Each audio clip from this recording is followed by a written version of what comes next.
물 한 모금, 빵 한 조각이 당신의 수명을 10년이나 줄일 수 있다면 믿으시겠습니까? 83세 은퇴 의사인 제가 직접 겪은 이야기입니다. 평생 건강을 지켜왔지만 어느 날 갑자기 찾아온 통증과 질병의 원인은 매일 먹던 그 음식이었습니다. 그 음식이 무엇인지 알고 계신가요? 지금 바로 이 영상에서 장수를 원한다면 절대 먹지 말아야 할 음식 7가지를 공개합니다. 끝까지 보지 않으면 당신은 오늘도 조용한 독을 삼키고 있을지 모릅니다. 지금 시작합니다. 안녕하세요. 저는 은퇴한 지 10년이 된 83세 박정우입니다. 50년 넘게 진료실에서 수많은 환자들을 만났고 그만큼 수많은 음식과 습관이 사람을 살리고 죽이는 모습을 보았습니다. 그리고 지금은 그 누구보다 제 자신이 실험 대상이 되었습니다. 건강하게 오래 사는 법 멀리 있지 않습니다. 무엇을 먹고 무엇을 먹지 않아야 하는지를 정확히 아는 것. 그것이야말로 장수의 첫걸음입니다. 이 영상은 단순한 의학 정보가 아닙니다. 저처럼 노년에 접어든 분들 혹은 부모님을 생각하는 자녀분들에게 꼭 필요한 삶의 조언입니다. 오늘 제가 말씀드릴 음식 7가지는 나도 모르게 매일 먹고 있으면서도 건강을 서서히 갉아먹는 조용한 살인자일 수 있습니다. 그럼 지금부터 제 경험과 진심을 담아 장수를 원한다면 반드시 피해야 할 음식 7가지를 이야기해 드리겠습니다. 제가 60대 후반쯤 되었을 때였습니다. 그때까지만 해도 저는 나름 건강을 잘 관리하고 있다고 생각했습니다. 하루 3끼를 거르지 않고 규칙적으로 산책도 하고 병원 진료도 꾸준히 하면서 말이죠. 하지만 어느 날부터인가 무릎이 뻐근하고 기억력이 눈에 띄게 떨어지기 시작했습니다. 진료실에서 환자의 이름이 생각나지 않아 당황한 적도 있었고 매번 하던 설명을 깜빡하고 중간에 말을 멈춘 적도 있었죠. 처음엔 단순한 노화라고 생각했습니다. 하지만 건강검진 결과는 제 예상을 완전히 뒤엎었습니다. 혈당 수치가 비정상적으로 높아져 있었고 당화혈색소 수치도 경고 수준이었습니다. 저는 깜짝 놀랐습니다. 왜냐하면 저는 당뇨 가족력도 없고 특별히 단 음식을 즐긴다고 생각하지도 않았기 때문입니다. 하지만 그때 담당 의사가 제게 물었습니다. 하루에 커피는 얼마나 드세요? 저는 말했죠. 하루 1-2잔이요. 달달한 믹스커피요. 그리고 간식으로는 쿠키나 빵, 과일, 주스, 요거트를 자주 먹었습니다. 이 모든 것들이 사실상 숨겨진 설탕 폭탄이었던 겁니다. 그제서야 저는 깨달았습니다.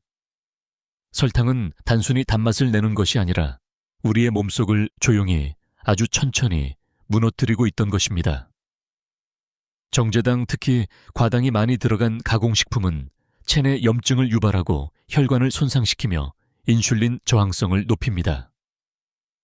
이는 당뇨병뿐만 아니라 심혈관 질환, 치매 관절염까지도 촉진시킬 수 있는 매우 위험한 요소입니다. 나이가 들수록 우리 몸은 대사 능력이 떨어지고 체내 회복 속도도 느려지기 때문에 젊을 때보다 훨씬 더 쉽게 영향을 받습니다. 저는 그 이후로 식습관을 바꾸기로 결심했습니다. 가장 먼저 한 것은 커피 습관을 바꾸는 일이었습니다. 믹스커피 대신 블랙커피로 바꾸고 간식은 과자 대신 삶은 고구마나 삶은 달걀, 무염 견과류로 바꾸었습니다. 처음엔 적응이 어려웠지만 몇 주 지나자 몸이 달라졌습니다. 무릎 통증이 줄었고 머리가 더 맑아졌으며 자고 일어나도 몸이 한결 가벼웠습니다. 무엇보다 놀라운 건 3개월 뒤 혈당 수치가 정상 범위로 회복되었다는 사실입니다. 여러분, 우리가 무심코 입에 넣는 달콤한 음식들 속에는 조용한 독이 숨어 있습니다. 특히 60세가 넘은 이후에는 그 독이 서서히 몸 구석구석을 갉아먹기 시작합니다. 단맛은 잠깐의 기쁨을 주지만 그 대가는 너무나도 큽니다. 저는 이제 설탕을 적당히가 아니라 철저히 피하려고 노력합니다. 제 몸이 증명해 주었기 때문입니다. 혹시 지금 이 영상을 보고 계시는 분들 중에도 매일 믹스커피 한 잔, 쿠키 한 조각, 달콤한 요거트를 습관처럼 드시고 계신 분이 계신다면 지금이 바로 멈출 때입니다. 건강하게 오래 살고 싶으시다면 설탕이 듬뿍 들어간 가공식품부터 줄이셔야 합니다. 당장은 변화가 느껴지지 않더라도 몇 달 후, 몇 년 후 분명히 몸이 당신에게 고맙다고 말해줄 것입니다. 설탕은 달콤하지만 그 끝은 씁쓸합니다. 저는 그걸 뼈저리게 느꼈고 지금은 여러분께 진심으로 권해드리고 싶습니다. 오늘부터라도 조금씩 바꿔보세요. 인생은 습관의 결과입니다. 작은 변화가 장수의 문을 엽니다. 제가 70세가 되었을 무렵 어느 날 저녁 오랜만에 친구들과 함께 치킨과 전을 먹으며 즐거운 시간을 보냈습니다. 그런데 다음 날 아침 복부 팽만감과 소화불량으로 밤새도록 잠을 설쳤습니다. 처음엔 단순한 과식 때문이라고 생각했지만 며칠이 지나도 증상이 계속되어 병원을 찾았습니다. 결과는 담즙의 흐름이 나빠지고 간 수치가 상승한 상태였습니다. 의사는 말했습니다. 혹시 어제 드신 음식이 오래된 기름으로 조리된 건 아니었나요? 그 순간 깨달았습니다. 우리가 맛있게 먹었던 음식들은 모두 외식 음식. 그것도 재사용한 기름에 튀긴 것들이었습니다. 문제는 이 재사용한 기름 속에 숨어있는 트랜스 지방과 산화된 지방들이었습니다. 이 성분들은 혈관을 굳게 만들고 심장과 간에 부담을 주며 장기적으로는 각종 성인병의 씨앗이 됩니다. 특히 저 같은 중장년층 이후의 사람들에게는 이 영향이 훨씬 더 크고 치명적입니다. 저도 젊었을 때는 치킨을 좋아했고 명절마다 전을 부치느라 기름 냄새 속에서 살았지만 이제는 생각이 완전히 바뀌었습니다. 튀김의 바삭함 뒤에는 건강을 해치는 수많은 위험 요소가 숨어 있습니다. 저는 지금도 기름 냄새만 맡아도 속이 더부룩해지는 느낌이 들곤 합니다. 그 이후로 제 식단에서 튀김류는 거의 사라졌습니다. 대신 에어프라이어나 오븐을 이용해 적은 기름으로도 바삭한 식감을 살리는 방법을 찾았고 집에서 직접 조리할 땐 한 번 쓴 기름은 절대 재사용하지 않습니다. 심지어 명절에도 전 대신 구이나 찜 요리로 바꾸며 가족 건강을 챙기고 있습니다. 여러분, 튀김은 단순한 간식이 아닙니다. 특히 외식으로 먹는 튀김은 심혈관 질환을 부르는 지름길일 수 있습니다. 지금은 아무렇지 않아도 언젠가는 몸이 반드시 신호를 보냅니다. 그때 후회해도 이미 늦습니다. 저처럼 고통을 겪고 나서야 음식을 바꾸기보다 지금 이 순간부터라도 튀김류를 줄이고 건강한 조리법을 선택하는 것이 훨씬 현명한 길입니다.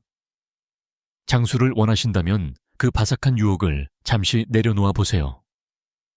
건강은 식탁에서 시작됩니다. 제가 72세였을 때의 일입니다. 아침마다 간단하게 햄이나 소시지를 구워 먹는 것이 습관이었습니다. 바쁘지 않아도 그렇게 먹는 게 익숙해져 있었고 편리했기 때문이죠. 특히 냉장고에 넣어두면 며칠 동안은 간편하게 조리할 수 있으니까요. 그런데 어느 날 건강검진 결과에서 대장에 작은 용종이 발견되었습니다. 다행히 악성은 아니었지만 의사 후배가 저에게 조심스럽게 물었습니다. 선생님, 혹시 햄이나 소시지 자주 드세요? 저는 그 말을 듣고 멍해졌습니다. 그제서야 깨달은 겁니다. 매일같이 입에 넣던 그 익숙한 음식들이 사실은 몸을 조금씩 망가뜨리고 있었던 것이죠. 가공육, 즉 햄, 소시지, 베이컨 등은 보기에는 맛있고 익숙하지만 그 속에는 엄청난 양의 나트륨과 방부제 인공색소, 질산염 같은 첨가물이 들어 있습니다. 이 첨가물들은 발암 가능성이 있는 물질로 분류되기도 하고 실제로 세계보건기구에서도 가공육을 1급 발암물질로 지정하고 있을 정도입니다. 특히 60세가 넘어가면서 몸의 해독 능력이 떨어지는 시기에는 이런 독성 물질들이 간과 신장에 더 큰 부담을 주게 됩니다. 저는 그 사건 이후 가공육을 완전히 끊었습니다. 처음에는 아침 식사 준비가 낯설고 번거로웠지만 그 빈자리를 삶은 달걀 두부 그리고 된장국으로 채워나가기 시작했습니다. 놀랍게도 6개월 후 재검진에서 용종이 자라지 않았고 전체적인 장 건강 수치도 눈에 띄게 개선되었습니다. 그뿐만 아니라 이전보다 속이 편안해졌고 몸이 전반적으로 가벼워졌다는 느낌이 들기 시작했습니다. 많은 분들이 말합니다. 가공육은 단백질도 많고 간편해서 어쩔 수 없어요. 저도 그랬습니다. 그러나 건강이라는 건 편리함과는 반대편에 있습니다. 조금 불편하더라도 손수 신선한 재료로 만든 음식을 먹는 것이 진정한 건강을 지키는 방법입니다.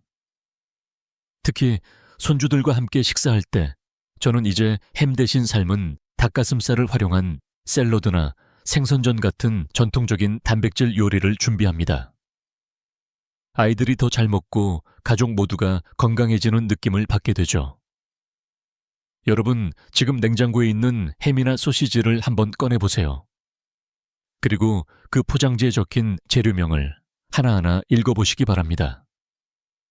우리가 무심코 먹고 있는 것들이 사실은 얼마나 많은 화학물질로 이루어져 있는지를 보면 아마 깜짝 놀라실 겁니다. 장수를 원하신다면 지금 당장 가공육과의 이별을 시작하십시오. 처음엔 낯설고 불편할 수 있습니다. 그러나 제 경험상 몇 주만 지나면 몸이 먼저 반응합니다. 그리고 몇 달이 지나면 그 변화를 온몸으로 느끼게 됩니다. 저는 지금도 매일 아침 식탁 앞에 앉을 때마다 제게 묻습니다. 이 음식이 나를 살리는가, 병들게 하는가? 여러분도 한번 물어보십시오. 건강은 그렇게 하루하루의 작은 선택에서 시작됩니다. 제가 75세가 되었을 무렵 어느 날 혈압이 급격히 오르고 두통과 어지럼증이 심해져 병원 응급실을 찾은 적이 있습니다. 당시 저는 특별한 병이 있다고 생각하지 않았기에 당황스러웠고 간호사에게 연신전 평소에 건강한 편이에요 라고 말했습니다. 그런데 진료를 본 젊은 의사가 제 식습관을 물어보더니 고개를 천천히 젓고 이렇게 말하더군요. 선생님, 국물 좀 줄이셔야겠습니다. 그 말에 저는 처음엔 잘 이해가 되지 않았습니다. 저는 국물이 없으면 밥을 잘 못 먹는 사람이었거든요. 아침엔 미역국, 점심엔 된장찌개, 저녁엔 김치찌개. 간도 세게 하지 않았고 다 집에서 끓인 것들이었기 때문에 큰 문제가 될 거라 생각하지 않았습니다. 하지만 의사는 말했습니다. 문제는 간보다 국물 자체입니다. 그 국물 한 그릇에 나트륨이 하루 권장량을 훌쩍 넘습니다. 그 말을 들은 순간 제 인생의 밥상이 흔들렸습니다. 저는 국물 한 모금 한 모금이 이토록 무섭다는 사실을 그제야 알게 된 겁니다. 한국 사람들의 식탁에는 늘 국이나 찌개가 빠지지 않죠. 저 역시 그렇게 자라났고 오랜 세월 익숙한 방식으로 밥을 먹었습니다. 그런데 문제는 우리가 생각보다 너무 많은 나트륨을 섭취하고 있다는 것입니다. 특히 찌개처럼 오래 끓인 국물일수록 나트륨이 농축되어 혈압을 급격히 올리고 심장과 신장에 무리를 줍니다. 나이가 들수록 신장이 나트륨을 제대로 배출하지 못하고 몸속 수분이 고이게 되어 부종과 고혈압, 심지어 뇌출혈까지 위험해지는 것입니다. 저는 그날 이후 국물 섭취를 절반으로 줄였습니다. 식사를 할 때도 국물은 간을 보기 위한 한두 숟가락만 떠먹고 대신 나물을 더 많이 먹고 된장국은 물을 타서 싱겁게 끓였습니다. 처음엔 밥맛이 없고 허전했습니다. 특히 김치찌개를 그냥 흰밥에 얹어 비벼 먹던 습관을 끊는 건 쉽지 않았습니다. 하지만 2주, 3주가 지나자 이상하게 몸이 한결 가벼워지고 얼굴에 붓기도 빠지고 혈압도 점점 안정되었습니다. 한 달 뒤 병원 재검사에서 의사가 말하더군요. 선생님, 혈압 수치가 많이 좋아졌습니다. 그 말을 듣는 순간 저는 국물을 멀리하기로 결심한 것이 얼마나 현명한 선택이었는지를 확신하게 되었습니다. 지금도 저는 가족들과 식사할 때 국을 덜어 먹기보다는 채소 반찬 위주로 밥을 먹고 찌개를 끓일 때도 천연 다시마 육수로 간을 내어 심심하게 만듭니다. 나이가 들면 짠맛이 덜 느껴지기 때문에 오히려 본인이 간이 맞다고 느낄 때는 이미 나트륨이 과하게 들어간 경우가 많습니다. 여러분, 혹시 오늘 드신 국물의 맛을 기억하시나요? 그것이 짜다고 느껴지지 않았다면 이미 짠맛에 익숙해진 것일지도 모릅니다. 장수를 원하신다면 국물과는 조금 거리를 두셔야 합니다. 습관을 바꾸는 것은 어렵지만 건강을 되돌리는 것보다 훨씬 쉽습니다. 저는 그걸 몸소 겪었고 이제는 자신 있게 말할 수 있습니다. 국물의 유혹을 이겨내는 것이야말로 긴 생명의 문을 여는 첫걸음입니다. 제가 76세쯤 되었을 때였습니다. 그 당시에는 특별히 병이 있지는 않았지만 늘 무릎이 묵직하고 허리가 뻐근한 느낌이 자주 들었습니다. 병원 검진을 받아봐도 뚜렷한 원인은 없고 약을 먹어도 큰 차도가 없었습니다. 그러던 어느 날 식사일지를 적어보라는 의사의 권유로 며칠 동안 제가 먹은 음식을 기록해 보았습니다. 놀랍게도 하루에도 몇 번씩 흰 밀가루 음식이 빠지지 않고 등장하더군요. 아침엔 식빵에 잼, 점심엔 우동이나 라면, 간식으론 케이크나 과자, 저녁에도 종종 밀가루전이나 수제비를 먹곤 했습니다. 저는 밀가루 음식이 이렇게 자주 많이 무심코 제 식탁을 점령하고 있었던 줄 몰랐습니다.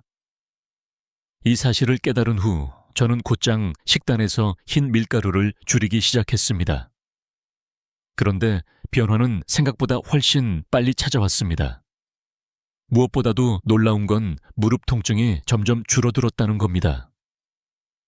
예전에는 앉았다 일어날 때 욱하고 아픈 느낌이 들었는데 어느 순간 그 통증이 거의 사라진 것이죠. 흰 밀가루는 정제된 탄수화물로 섭취 후 혈당을 빠르게 올리고 체내 염증 반응을 유발합니다. 특히 60세 이후에는 대사 기능이 떨어져서 혈당 변화에 더욱 민감하게 반응하게 되고 염증이 오래도록 몸속에 머물면서 관절과 신경혈관을 서서히 망가뜨리게 됩니다. 저처럼 관절 통증이 있으신 분들 혹은 만성 피로에 시달리는 분들이라면 지금 드시는 밀가루 음식을 꼭 점검해 보셔야 합니다. 흰 밀가루 음식은 처음 끊기가 정말 어렵습니다. 저도 처음에는 아침에 식빵 대신 무엇을 먹어야 할지 몰라서 막막했고 라면을 참는 게 너무나도 힘들었습니다. 그러나 바꿔보니 대안은 많았습니다. 아침엔 귀리죽이나 현미밥에 김과 나물 반찬, 점심엔 메밀국수나 보리밥, 간식으로는 바나나나 고구마 삶은 계란 등을 먹기 시작했습니다. 그렇게 몇 주가 지나자 위장이 편안해졌고 식사 후 졸림도 줄었으며 살도 자연스럽게 빠지기 시작했습니다. 제가 가장 크게 느낀 변화는 바로 에너지였습니다. 예전에는 오후만 되면 자꾸 눕고 싶고 나른함이 심했는데 밀가루 음식을 줄인 후엔 하루 종일 머리가 맑고 가벼운 느낌이 들었습니다. 여러분, 빵 한 조각, 라면 한 그릇, 케이크 한 조각이 주는 달콤함은 잠시입니다. 그러나 그 대가는 결코 가볍지 않습니다. 특히 나이가 들수록 우리의 몸은 탄수화물 중독에 더욱 쉽게 휘둘리고 그 결과 혈관은 막히고 관절은 상하고 장은 약해집니다. 지금 당장은 변화가 힘들어도 하루 한 끼씩만 바꿔보는 것부터 시작해 보십시오. 제가 했던 것처럼 아침 식사만이라도 밀가루 대신 현미와 채소로 바꿔보는 것이죠. 그리고 점점 줄이다 보면 어느새 여러분의 몸이 스스로 변화를 말해줄 것입니다. 저는 지금도 누군가 밀가루 음식을 끊는 것이 어렵지 않냐고 묻는다면 이렇게 대답합니다.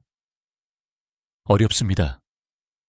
하지만 아프고 병드는 것보단 훨씬 쉽습니다. 장수를 원하신다면 오늘부터 밀가루와 조금씩 거리를 두어 보시길 바랍니다. 그것이 더 오래 더 건강하게 살아가는 지름길입니다. 제가 78세가 되었을 때 하루는 잠에서 깼는데 심장이 빠르게 뛰고 가슴이 두근거리며 식은땀이 나는 걸 느꼈습니다. 처음엔 단순한 피로나 스트레스라고 생각했지만 그 증상은 점점 자주, 그리고 예고 없이 찾아왔습니다. 결국 병원에서 검사를 받았고 심방세동이라는 진단을 받았습니다. 심장이 불규칙하게 뛰는 부정맥의 일종으로 뇌졸중 위험까지 높아지는 위험한 질환이었습니다. 의사는 제 생활 습관을 하나하나 물었고 제가 거의 매일 저녁 소량의 술 대체로 와인 한 잔이나 맥주 반 캔 정도를 마신다고 하자 이렇게 말했습니다. 선생님, 나이 들어선 소량도 위험할 수 있습니다. 저는 솔직히 충격을 받았습니다. 왜냐하면 수십 년 동안 하루 한 잔의 술은 건강에 좋다는 말을 믿고 살아왔기 때문입니다.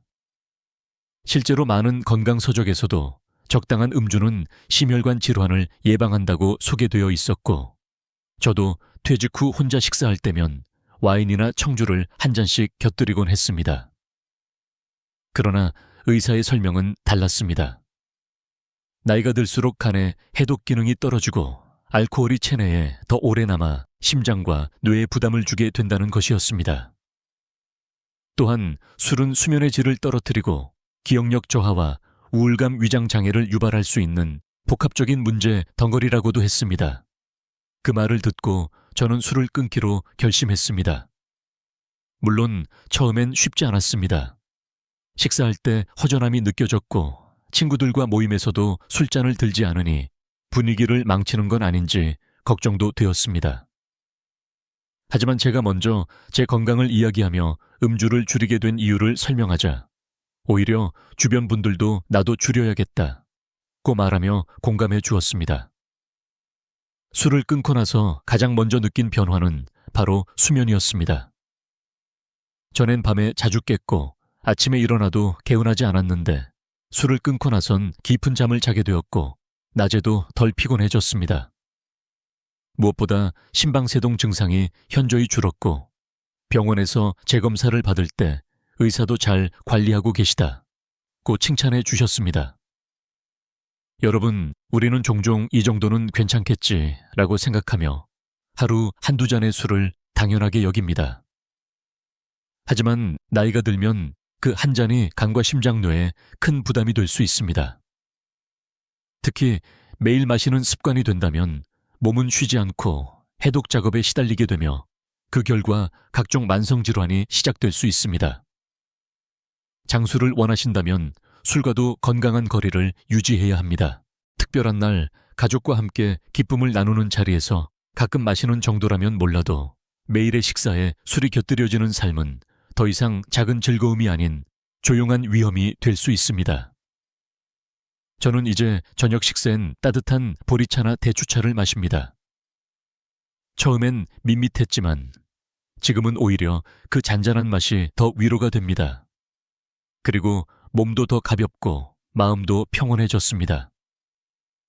여러분도 오늘 저녁 술 대신 몸을 쉬게 해줄 따뜻한 한 잔을 선택해 보십시오.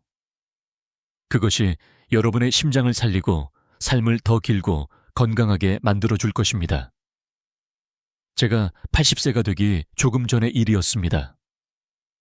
당시 건강을 꽤 잘 유지하고 있다고 자부했지만 정기검진에서 콜레스테롤 수치가 갑자기 올라간 결과를 받았습니다. 특히 LDL, 이른바 나쁜 콜레스테롤 수치가 이전보다 거의 1.5배가량 상승했는데 저는 술도 거의 마시지 않고 육류 섭취도 줄였기 때문에 원인을 도무지 알 수 없었습니다. 그러다 식습관을 다시 돌아보며 한 가지 놓치고 있었던 것을 발견했습니다. 바로 아침마다 빵에 발라 먹던 마가린 간식으로 먹던 파이, 쿠키, 크래커 같은 것들이었죠. 포장지에는 버터 풍미, 고소한 맛, 겉은 바삭하고 속은 촉촉 같은 문구들이 있었지만 그 이면에는 트랜스 지방이라는 조용한 살인자가 숨어 있었습니다. 트랜스 지방은 공장에서 식물성 기름에 수소를 인위적으로 첨가해 고체화시킨 성분으로 마가린, 쇼트닝, 각종 제과류, 인스턴트 음식 등에 널리 쓰입니다. 문제는 이 트랜스 지방이 몸속 염증을 유발하고 혈관을 딱딱하게 만들며 심장병과 뇌졸중, 심지어 치매의 위험까지 높인다는 점입니다. 저는 그 사실을 알고서 너무나도 놀랐고 동시에 자책했습니다. 건강을 지키겠다며 식단을 조절한다고 하면서 정작 가장 위험한 지방을 매일같이 먹고 있었던 겁니다. 이후 저는 집 안 모든 가공식품의 성분표를 하나하나 확인하기 시작했습니다. 생각보다 많은 제품에 트랜스 지방이 숨어 있었고 그중엔 평소 자주 먹던 과자와 냉동 간식들도 포함되어 있었습니다. 하나하나 정리해내고 마가린은 올리브유나 견과류 버터로 대체했고 간식도 고구마 삶은 달걀 무염 아몬드 같은 자연식품으로 바꿨습니다. 이렇게 식단을 바꾼 뒤 몇 달이 지나지 않아 놀라운 변화가 나타났습니다. 콜레스테롤 수치가 눈에 띄게 낮아졌고 무엇보다 손발 저림이나 가슴 두근거림 같은 증상이 사라졌습니다. 아침에 일어나도 몸이 가볍고 피로감이 덜해졌습니다. 트랜스 지방은 그 즉시 증상을 일으키지 않기에 대부분 사람들이 그 위험을 잘 모릅니다. 하지만 그 작은 기름 한 방울 고소한 한 입이 결국 혈관을 막고 심장을 지치게 하며 늙음을 앞당기고 있는 것입니다. 특히 나이가 들수록 혈관의 탄력은 자연스럽게 줄어드는데 그 위에 트랜스 지방이 쌓이면 상황은 더욱 악화될 수밖에 없습니다. 여러분, 마트에서 장을 볼 때 이제는 가격이나 맛보다도 성분표를 먼저 보시기 바랍니다. 트랜스 지방 영기라고 적혀 있어도 실제로는 소량이 들어있을 수 있으니 원재료에 쇼트닝, 마가린 같은 단어가 있는지 확인하는 것이 중요합니다.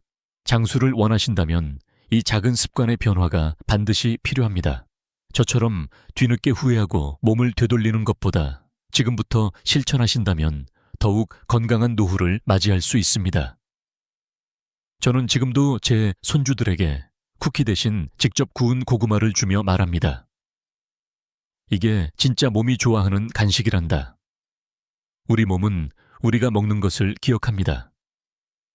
오늘 먹는 음식이 10년 후 당신의 혈관을 만들고 당신의 심장을 지킬 수도 해칠 수도 있습니다. 부디 이 사실을 기억하시고 마가린과 트랜스 지방과는 조용히 이별하시길 바랍니다. 그것이 여러분의 생명을 지키는 선택이 될 것입니다. 이렇게 오늘 저는 제가 80평생을 살며 직접 겪고 깨닫고 실천해온 음식 이야기를 여러분께 들려드렸습니다.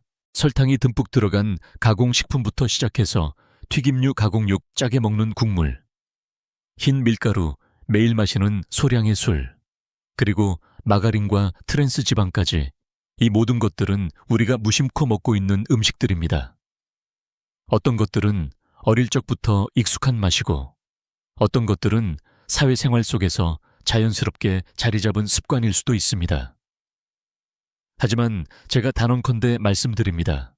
이런 음식들은 단순히 살이 찌거나 속이 불편해지는 정도가 아니라 조용히 몸속 깊은 곳을 병들게 하고 당신의 건강 수명을 10년 이상 단축시킬 수도 있는 숨은 독입니다. 제가 직접 겪어보니 그렇더군요. 젊을 때는 아무렇지 않았던 음식도 나이 들어서는 하나하나가 몸에 남는 시간이 다르고 회복되는 속도도 다릅니다. 단 한 끼의 식사가 내일의 컨디션을 좌우하고 몇 달간의 식습관이 내년의 건강을 결정합니다. 많은 사람들이 이 나이에 뭘 바꿔 하시지만 저는 여러분께 말하고 싶습니다. 늦은 시작이란 없습니다. 지금 바꾸면 오늘 밤부터 몸이 반응하고 일주일 후면 아침이 더 가볍고 한 달 후면 건강검진 수치가 달라집니다. 저는 83세지만 아직도 매일 아침 산책을 하고 손주들과 함께 시장에 가서 직접 식재료를 고릅니다. 건강을 지킨 덕분에 삶을 더 누릴 수 있게 되었고 이렇게 여러분과도 만날 수 있었습니다. 이 영상이 그 시작점이 되었으면 합니다. 오늘 제가 전해드린 7가지 음식 이야기 중에서 단 한 가지라도 여러분의 식탁에서 바뀌기를, 그 변화가 여러분의 삶을 더 건강하게, 더 길고 따뜻하게 만들어 드리기를 간절히 바랍니다. 끝으로 이 영상을 끝까지 시청해 주셔서 진심으로 감사드립니다.